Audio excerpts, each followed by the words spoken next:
ಕೇವಲ ಜನ ಬಂದಿರೋರಷ್ಟೇ ರಾಮನಾಮ ಸ್ಮರಣೆಯನ್ನ ಮಾಡ್ತಾ ಇಲ್ಲ. ಬಂದಿರುವಂತ ಜನ ರಾಮನಾಮ ಸ್ಮರಣೆ, ರಾಮನಾಮವನ್ನ ಹಣೆ ಮೇಲೆ ಹಾಕೊಂಡು ಹೋಗ್ತಾ ಇದ್ದಾರೆ. ಬಟ್ ಪೊಲೀಸರು ಕೂಡ ಬ್ಯಾಂಡ್ ಮೂಲಕವಾಗಿ ರಾಮನಾಮ ಸ್ಮರಣೆ ಮಾಡ್ತಾ ಇದ್ದಾರೆ. ಅದ್ರ ಬಗ್ಗೆ ಶಬೀರ್ ಒಂದಿಷ್ಟು ಮಾಹಿತಿಯನ್ನ ಕೊಟ್ಟಿದ್ದಾರೆ. ಶಬೀರ್, ಪೊಲೀಸ್ ಬ್ಯಾಂಡ್ ಸರ್ ನೋಡಿ, ಸಾಮಾನ್ಯವಾಗಿ ವಿವಿಐಪಿಗಳು, ಸಚಿವರು ಅಥವಾ ಪ್ರಧಾನಮಂತ್ರಿಗಳು ಬಂದಾಗ ಪೊಲೀಸ್ ಬ್ಯಾಂಡ್ಗಳನ್ನ ಬಾರಿಸೋದನ್ನ ಸಾಮಾನ್ಯವಾಗಿ ನೋಡಿದ್ದೀವಿ. ಆದ್ರೆ ಅಯೋಧ್ಯೆಯಲ್ಲಿ ಮೊದಲ ಬಾರಿಗೆ ನಾಮ ಸ್ಮರಣೆಯನ್ನ ಪೊಲೀಸ್ ಬ್ಯಾಂಡ್ ಅಲ್ಲಿ ನೋಡಿದ್ದು ಬಹಳಷ್ಟು ವಿಶೇಷವಾಗಿತ್ತು. ಅದಕ್ಕೆ ಸಂಬಂಧಪಟ್ಟ ಒಂದು ವಿಶೇಷವಾದ ಸ್ಟೋರಿ ಕೂಡ ಇದೆ, ಅದು ನೋಡೋಣ ಈಗ. ಏನಿದೆ ಅಂತ. ಜನವರಿ 22ನೇ ತಾರೀಕು ಅಯೋಧ್ಯೆಯಲ್ಲಿ ರಾಮ ಮಂದಿರದ ಗರ್ಭಗುಡಿ ಉದ್ಘಾಟನೆ ಆಗುತ್ತೆ. ಅವತ್ತೇ ಪ್ರಾಣ ಪ್ರತಿಷ್ಠಾಪನೆ ಕೂಡ ಬಾಲರಾಮನಿಗೆ ಆಗುತ್ತೆ. ಹೀಗಾಗಿ ಪ್ರಧಾನಮಂತ್ರಿ ನರೇಂದ್ರ ಮೋದಿ ಅವರು ಕೂಡ ಅಯೋಧ್ಯೆಗೆ ಬರ್ತಾ ಇದ್ದಾರೆ. ಪ್ರಧಾನಮಂತ್ರಿ ಅವರನ್ನ ಸ್ವಾಗತಿಸಲಿಕ್ಕೆ ಸಕಲ ರೀತಿಯಲ್ಲಿ ಸಿದ್ಧತೆಗಳು ಈಗ ಅಯೋಧ್ಯೆಯಲ್ಲಿ ಆಗ್ತಿದ್ದಾವೆ. ವಿಶೇಷವಾಗಿ ಅವರು ಅಯೋಧ್ಯೆಗೆ ಪ್ರವೇಶವನ್ನ ಮಾಡಿದಂತ ಸಂದರ್ಭದಲ್ಲಿ ಪೊಲೀಸ್ ಬ್ಯಾಂಡ್ ಮೂಲಕ ಅವರನ್ನ ಸ್ವಾಗತ ಮಾಡಲಿಕ್ಕೆ ತಯಾರಿಗಳು ನಡೆದಿದ್ದಾವೆ. ಅದಕ್ಕೆ ಸಂಬಂಧಪಟ್ಟಂತೆ ಈಗ ರಿಹರ್ಸಲ್ ಕೂಡ ನಡೀತಾ ಇದೆ. ಯಾವ ರೀತಿಯಾದಂತಹ ತಂಡ ತಯಾರಾಗಿದೆ ಅನ್ನುವಂಥದ್ದು. Uttar Pradesh ಪೊಲೀಸ್ನ police band ಇದಾಗಿರುವಂತದ್ದು. ಪ್ರಧಾನಮಂತ್ರಿಗಳು ಅಯೋಧ್ಯೆಯನ್ನು ಪ್ರವೇಶ ಮಾಡಿದ ಮೂಲಕ ಅವರಿಗೆ ಬ್ಯಾಂಡ್ ಮೂಲಕ ಒಂದು ವಿಶೇಷವಾದಂತಹ ಗೌರವವನ್ನು ಸಲ್ಲಿಸುವಂತ ಪ್ರಯತ್ನವನ್ನ ಕೂಡ ಮಾಡ್ತಿದ್ದಾರೆ. ಅವರಿಂದ ಒಂದು ವಾದ್ಯವನ್ನ ಕೂಡ ನಾವು ನುಡಿಸುವಂತ ಪ್ರಯತ್ನವನ್ನ ಕೂಡ ಮಾಡ್ತೀವಿ. ಅವರು ಯಾವ ರೀತಿಯಾಗಿ ನುಡಿಸ್ತಾರೆ, ಪ್ರಧಾನಮಂತ್ರಿಗಳನ್ನ ಹೇಗೆ ವೆಲ್ಕಮ್ ಮಾಡ್ತಾರೆ ಅನ್ನುವಂಥದ್ದನ್ನ ನಾವು ನೋಡೋಣ. ಅದಕ್ಕಿಂತ ಮುಂಚೆ ಅವ್ರನ್ನ ಮಾತಾಡಿಸ್ತೀನಿ. ಸರ್, आपका नाम बताइए. पीसी अब्दुल कादिर जी 36 BNPAC रामनगर वाराणसी। प्रधानमंत्री महोदय जी के संसदीय क्षेत्र से हम लोग आए हैं। कितने लोग बैंड में हैं अभी? 16 आदमी हैं 16 आदमी। जी। सर, किस तरीके का गाना बजाते हैं? 5-6। हाँ। एक हमारे लिए एक दो 1 2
ನೋಡಿದ್ರಲ್ಲ ಯಾವ ರೀತಿಯಾದಂತಹ ವೆಲ್ಕಮ್ ಪ್ರಧಾನಮಂತ್ರಿ ಅವರಿಗೆ ಆಗುತ್ತೆ ಅನ್ನುವಂಥದ್ದನ್ನ. ಕ್ಯಾಮರಾ ಪರ್ಸನ್ ಜಿತೇಂದ್ರ ಕುಮಾರ್ ಜೊತೆ ಶಬ್ಬೀರ್ ನಿಡಗುಂದಿ, ಪಬ್ಲಿಕ್ ಟಿವಿ, ಅಯೋಧ್ಯೆ.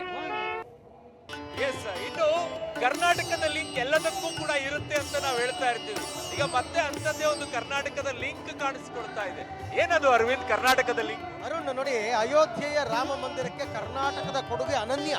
ಅದನ್ನ ಹೇಳೋದಕ್ಕಾಗಲ್ಲ. ನೋಡಿ, ಹರಪನಹಳ್ಳಿಯ ಅಣ್ಣ ತಮ್ಮಂದರು ಈ ರಾಮ ಮಂದಿರ ಉದ್ಘಾಟನೆಯ ಸಂದರ್ಭದಲ್ಲಿ ಬೇಕು ಅಂತ 51 ಅಡಿ ಎತ್ತರದ ಭಗವದ್ ಧ್ವಜವನ್ನ ಕಡಿಮೆ ಅವಧಿಯಲ್ಲಿ ಮಾಡಿ, ಮಾಡೋದಷ್ಟೇ ಅಲ್ಲ, ಅತ್ಯಂತ ರಿಸ್ಕ್ ತಗೊಂಡು ಕಡಿಮೆ ಅವಧಿಯಲ್ಲಿ ಅವರು ಇಲ್ಲಿಗೆ ಬಂದು ರೀಚ್ ಆಗಿದ್ದಾರೆ. ಯಾಕೆಂದ್ರೆ ಈ ಫಾಗ್ ಇರುತ್ತೆ, ವೆದರ್ ಸರಿ ಇಲ್ಲ, ಆದರೂ ಪ್ರಾಣವನ್ನ ಒತ್ತೆ ಇಟ್ಟು ಅವರು ಅಲ್ಲಿಂದ ಅಯೋಧ್ಯೆಗೆ ಬಂದಿದ್ದಾರೆ. ಅದನ್ನ ಈಗಾಗಲೇ ರಾಮ ಜನ್ಮಭೂಮಿ ಟ್ರಸ್ಟ್ಗೆ ಹಸ್ತಾಂತರ ಮಾಡಿದ್ದಾರೆ. ಶಬೀರ್ ಅವರು ಅವರೆಲ್ಲರಿಗೂ ಕೂಡ ಮಾತನಾಡಿಸಿದ್ದಾರೆ. ಅದಕ್ಕೆ ಸಂಬಂಧಪಟ್ಟ ಒಂದು ಸ್ಟೋರಿ ಇದೆ, ಅದನ್ನ ನೋಡೋಣ. ಅಯೋಧ್ಯೆಯಲ್ಲಿ ರಾಮ ಮಂದಿರ ನಿರ್ಮಾಣ ಆಗ್ತಾ ಇದೆ. ಮಂದಿರಕ್ಕೆ ಒಬ್ಬೊಬ್ಬರದು ಒಂದೊಂದು ಯೋಗದಾನ. ಈ ವಿಚಾರದಲ್ಲಿ ಕರ್ನಾಟಕವೂ ಕೂಡ ಹಿಂದೆ ಬಿದ್ದಿಲ್ಲ. ಯಾಕಂದ್ರೆ ಕರ್ನಾಟಕದರು, ಕನ್ನಡಿಗರು ಬಹಳಷ್ಟು ಯೋಗದಾನವನ್ನ ರಾಮ ಮಂದಿರಕ್ಕೆ ಮಾಡ್ತಿದ್ದಾರೆ. ಆ ಪೈಕಿ ಈಗ ಒಂದು ತಂಡ ನಮ್ಮ ಜೊತೆಗಿದೆ. 51 ಅಡಿ ಉದ್ದದ ಭಗವದ್ ಧ್ವಜವನ್ನ ಈಗ ರಾಮ ಮಂದಿರಕ್ಕೆ ಸಮರ್ಪಣೆ ಮಾಡಿದ್ದಾರೆ. ಅವ್ರು ನಮಗೆ ಅಯೋಧ್ಯೆಯಲ್ಲಿರುವಂತಹ ಲತಾ ಚೌಕ್ನ ಮುಂಭಾಗದಲ್ಲಿ ಸಿಕ್ಕಿದ್ದಾರೆ. ಲತಾ ಮಂಗೇಶ್ವರ್ ಚೌಕ್ ಮುಂಭಾಗದಲ್ಲಿ ನೀವು ನೋಡಬಹುದು.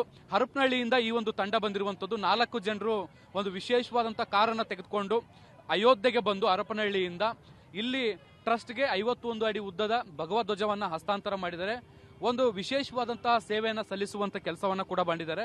ಬನ್ನಿ ಅವ್ರನ್ನ ಮಾತಾಡ್ಸೋಣ, ಅವ್ರ ವಿಶೇಷತೆ ಏನು ಮತ್ತೆ ಯಾಕೆ ಈ ಒಂದು ಸೇವೆಯನ್ನ ಮಾಡ್ತಿದ್ದಾರೆ ಅನ್ನುವಂಥದ್ದನ್ನ ತಿಳ್ಕೊಳ್ಳೋಣ.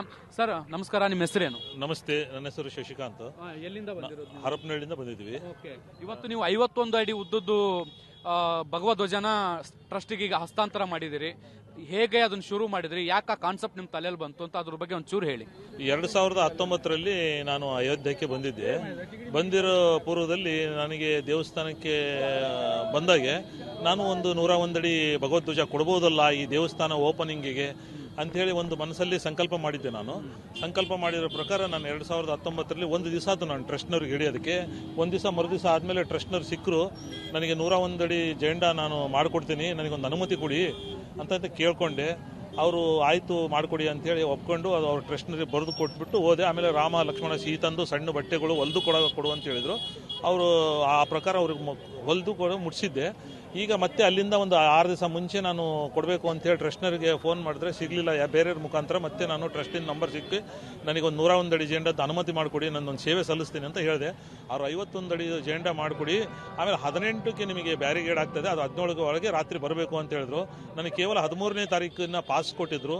ತದನಂತರ ನನಗೆ 3-4 ದಿವಸದಲ್ಲಿ ನಾನು ಎಲ್ಲದನ್ನು ಭಗವಧ್ವಜ ಮತ್ತು ಸವಿತಾ ಸಮಾಜ, ವೈಶ್ಯ ಸಮಾಜ, ಭಾವಸಾರ್ ಕ್ಷತ್ರಿಯ ಸಮಾಜ, ತದನಂತರ ವಿಶ್ವ ಹಿಂದೂ ಪರಿಷತ್, RSSನವ್ರಿಗೆ, ಆಮೇಲೆ ಎಲ್ಲ ಸಮಾಜ ಬಾಂಧವರಿಗೂ ನಾನು ತಿಳಿಸಿ, ಆಮೇಲೆ ಎಲ್ಲ ಚರ್ಚೆಗಳು ಮಾಡಿ, ಚರ್ಚೆ ಆದಮೇಲೆ ನಾನು ಕೋಟೆ ರಾಮಾಂಜನೇಯ ದೇವಸ್ಥಾನದಿಂದ ಮೆರವಣಿಗೆ ಮಾಡಬೇಕು 51 ಭಗವಧ್ವಜ ಅಂತೇಳಿ ಸವಿತಾ ಸಮಾಜದವರು ಒಪ್ಪಿಗೆ ಕೊಟ್ಟ ಮೇಲೆ ನಾನು ಮುಂದುವರೆದು ಆಮೇಲೆ ರಾಮಾಂಜನೇಯ ದೇವಸ್ಥಾನದಿಂದ ಆಂಜನೇಯ ಸ್ವಾಮಿ ದೇವಸ್ಥಾನ ತನಕ ಮೆರವಣಿಗೆ ಮಾಡಬೇಕು ಅನ್ನೋದೊಂದು ತೀರ್ಮಾನ ಆಯಿತು. ಸರಿ ಅಂತೇಳಿ ಮರುದಿವಸ 16ನೇ ತಾರೀಕು ಭಗವಧ್ವಜನ ನಮ್ಮ ಪಾಂಡುರಂಗ ದೇವಸ್ಥಾನ, ಆಮೇಲಿಂದ ನಗರೇಶ್ವರ ವೈಶ್ಯ ಸಮಾಜದ ದೇವಸ್ಥಾನಕ್ಕೆ ಮುಟ್ಟಿಸಿ ಅಲ್ಲಿಂದ ನಾನು ರಾಮ ಮಂದಿರಕ್ಕೆ ಮುಟ್ಟಿ ಅಲ್ಲಿಂದ MP ಲತಾ ಅವರು, ನಮ್ಮ ಇವರು MLA ಅವರು, ಆಮೇಲೆ ವರಸದ್ಯೋಜಾತ ಶ್ರೀಗಳು, ಆಮೇಲೆ ಊರಿನ ಎಲ್ಲ ಪ್ರಮುಖರು ಬಂದು ನಮ್ಮನ್ನು ಪೂಜೆ ಮಾಡಿಬಿಟ್ಟು ಅಲ್ಲಿಂದ 51 ಧ್ವಜನ ಎಲ್ಲರೂ ಹೆಗಲ ಮೇಲೆ ಮುಟ್ಟಿ ಎಲ್ಲ ಊರು ಜನ ಮುಟ್ಟಬೇಕನ್ನೋ ನನ್ನ ಸಂಕಲ್ಪ ಇತ್ತು, ಆಸೆ ಇತ್ತು. ಇಡೀ ಊರು ಜನ ಎಲ್ಲ ಮುಟ್ಟಿಸ್ಬಿಟ್ಟು ನನಗೆಲ್ಲದು ಮಾಡಿ ಪ್ರಸಾದ ವಿತರಣೆ ಮಾಡಿ ಅಲ್ಲಿಂದ ನಾನು ಬಿಡೋದ್ರಲ್ಲಿ ಹರಪನಹಳ್ಳಿ ನನಗೆ ಮಧ್ಯಾಹ್ನ 4 ಗಂಟೆ ಆಯಿತು. 17 ರಾತ್ರಿ ಇಲ್ಲಿಗೆ ಬರಬೇಕು, 18 ಒಳಗೆ ಬಿಡಲ್ಲ ಅಂದರು. 30 ತಾಸಲ್ಲಿ ನಾವು ಅಯೋಧ್ಯಕ್ಕೆ ಮುಟ್ಟಿ ಈ ಧ್ವಜನ ಅಯೋಧ್ಯಕ್ಕೆ ಟ್ರಸ್ಟಿಗೆ ಕೊಟ್ಟಿದ್ದೀವಿ. ಅವರೆಲ್ಲ 6 ದಿವಸ ಹೋಮ ಯಜ್ಞಗಳು ಮಾಡಿಬಿಟ್ಟು ಅದಾದ ನಂತರ ಪೂಜೆಯನ್ನು ಆದಮೇಲೆ ರಾಮ ಮಂದಿರಕ್ಕೆ ಸಲ್ಲಿಸ್ತೇವೆ ಅಂತೇಳಿ ಅವರು ನಮ್ಮಿಂದ ಎಲ್ಲ ಪೂಜೆ ಪುನಸ್ಕಾರ ಮಾಡ್ಕೊಂಡ್ಬಿಟ್ಟು ಅವ್ರ ಕಡೆಗೆ ಈಗ ತಗೊಂಡಿದ್ದಾರೆ. ನಾನು ನನ್ನ ಸಂಕಲ್ಪನ ಸಂಪೂರ್ಣ ಮಾಡಿದ್ದೀನಿ, ಅಯೋಧ್ಯಕ್ಕೆ ಮುಟ್ಟಿಸ್ತೀನಿ. ಕರ್ನಾಟಕದಿಂದ ಬಂದಿರುವಂತಹ ತಂಡದ ಉತ್ಸಾಹ ಇದು. 51 ಅಡಿ ಉದ್ದದ ಭಗವಧ್ವಜವನ್ನು ಈಗಾಗಲೇ ಸಮರ್ಪಣೆ ಮಾಡಿದ್ದಾರೆ. ಅದು ರಾಮ ಮಂದಿರದಲ್ಲಿ ಹಾರಲಿದೆ ಅನ್ನುವಂಥದ್ದು ಅತ್ಯಂತ ಖುಷಿಯ ಸಂಗತಿ. ಕ್ಯಾಮ್ರಾ ಪರ್ಸನ್ ಜಿತೇಂದ್ರ ಕುಮಾರ್ ಜೊತೆ ಶಬೀರ್ ನಿಡಗುಂದಿ, ಪಬ್ಲಿಕ್ ಟಿವಿ, ಅಯೋಧ್ಯೆ.